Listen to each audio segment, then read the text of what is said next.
बोलिए भागवत भगवान की जय।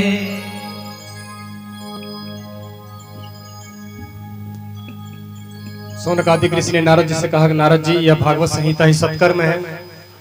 इस संहिता के साप्ताहिक पाठ कथा श्रवण से आपके ज्ञान वैराग्य के अंदर जो भी वृद्धावस्था है वह तरुणी अवस्था को हो जाएगा, नौजवान नवयुवक हो जाएंगे।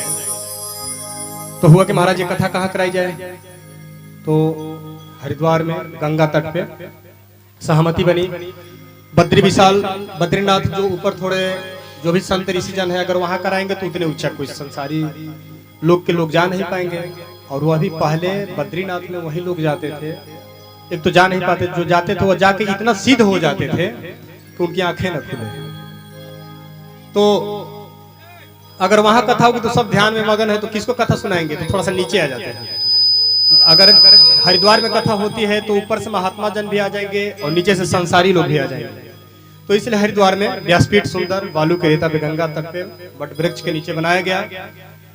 और जैसे ही कथा का प्रचार प्रसार सौंपा गया भृगु जी महाराज को, वह समस्त ऋषियों को निमंत्रण देने लगे। एक एक लोगों को जाकर बोलने लगे, हो कथा हो रही है, पधारिएगा। ऐसे ऐसे सबको निमंत्रण दिए भृगु जी महाराज। जब कथा हुआ तो उस कथा जैसे प्रारंभ हुई, भक्ति सुतो तौ तरुणो गृहीत्वा, भक्ति सुतो तौ तरुणो गृहीत्वा, प्रेम करूपा सहसा विरासित, श्री कृष्ण गोविंद हरे मुरारे, नाथी नामानि मुहुर्बदन्। भक्ति मैया तरुण अवस्था में होकर नृत्य करने लगी और जो ज्ञान वैराग्य थे वो भी ताता ताता थैया करके नृत्य करने लगे। अब तो सभी ऋषि जन जय जय घोष होने लगा चारों तरफ। जय शब्दो नमः शब्द शंख शब्दास्तैवच, सदा सेव्य श्रीमद् भागवती कथा यस्या श्रवण मात्रेण हरिश्चिंतम समाश्रयेत्। हुआ ये कि वहां पे जितने संत ऋषि जुटे थे, ज्ञान वैराग्य को स्वस्थ होते देख सभी आश्चर्यचकित हो गए। तब नारद जी ने बड़ा ही सुंदर प्रश्न किया सनकादिक ऋषियों से कि महाराज, मैं तो ये समझा कि भगवान नारायण ने हमारे पिता को भागवत कथा का रसपान कराया और हमारे पिता ब्रह्मा जी ने हमको रसपान कराया और हमने व्यास जी को रसपान कराया और व्यास जी के माध्यम से सुखदेव जी के माध्यम से आप सब के पास पहुंचा। तो यह तो वेद रूपी कल्प वृक्ष का ही पका हुआ फल है।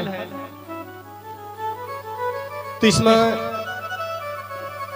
जब हम बार बार वेद का पाठ सुनाए तो इनकी जो वृद्धावस्था थी ज्ञान वैराग्य की दूर नहीं हुई। तो भागवत संहिता जो उन्हीं के श्लोक का व्याख्या यथार्थ इसमें किया गया भागवत महापुराण में, वैदिक ही सूत्र है।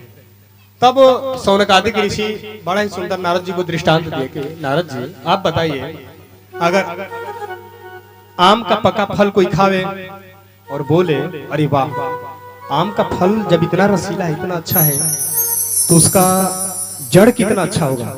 और आम के फल को छोड़ के जड़ को कोई चबाना शुरू करे तो क्या उसमें रस मिलेगा? कदापि नहीं मिलेगा।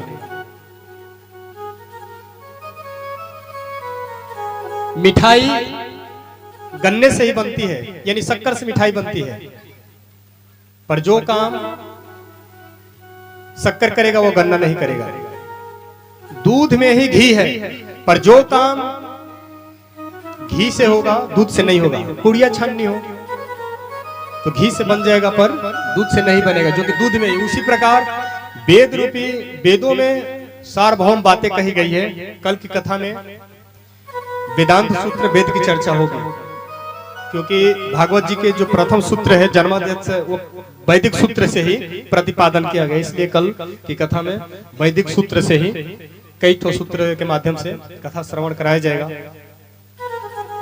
तो तब जाके नारद जी को विश्वास हुआ कि अति उत्तम भागवत महापुराण। तब नारद जी ने दिव्य प्रश्न कर दिया कि महाराज आज हमको विश्वास हो गया कि ऐसे ऐसे जर्जर अवस्था में पड़े लोग को भी अगर कथा भागवत कथा सुना दी जाए तो उन लोगों का कल्याण हो जाता है। पर क्या महाराज ये बताएंगे कैसे कैसे पाप आत्मा को ये भागवत कथा तार सकती है? तब शौनकादिक ऋषि ने कहा नारद जी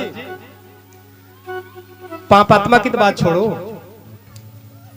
जिसने जीवन में एक भी पुण्य न किया हो, जीवन भर पाप ही पाप किया हो और कदापि वह मर जाए, अच्छा जो पाप करेगा वो मरेगा तो क्या करेगा, भूते तो बनेगा, तो मर जाए और मरने के बाद भूत बन गया हो, भयंकर प्रेत बन गया हो, अगर उसके माध्यम से उसके निमित्त उसके नाम से अगर भागवत कथा कराई जाए तो उसका भी कल्याण हो जाता है। तब नारद जी ने कहा महाराज कुछ पल्ले नहीं पड़ी बात, क्या ऐसा हकीकत में हुआ भी है? आज की दुनिया प्रमाण मांगती है कोई प्रमाण आपके पास? नारद जी बोले ऐसा, तो शौनकादिक ऋषि बोले नारद जी बिल्कुल प्रमाण है, मैं आपको प्रमाण देता हूं। तब शौनकादिक ऋषि नारद जी को प्रमाण के रूप में ब्राह्मण आत्मदेव की कथा सुनाते हैं।